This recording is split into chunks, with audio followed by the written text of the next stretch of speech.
ভোর হতেই নিজেদের উৎপাদিত তাজা সবজি নিয়ে প্রান্তিক কৃষকরা উপস্থিত হন হবিগঞ্জের কোর্ট স্টেশন এলাকার চাষী বাজারে।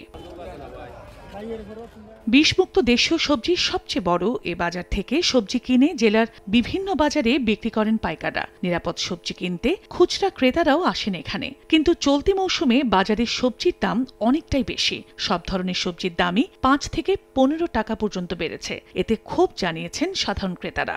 ব্যবসায়ীরা জানান, অসময়ে টানা বৃষ্টির কারণে বেড়েছে দাম, তবে কিছুদিনের মধ্যেই দাম কমে যাবে বলে আশা তাদের। সবজির যে দাম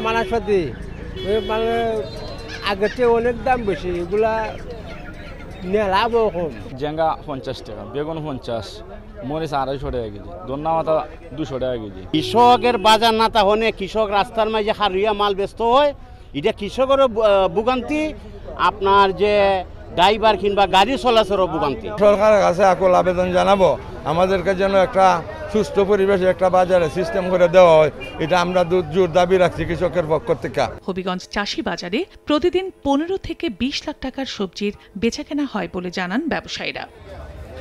সময় সংবাদ, হবিগঞ্জ।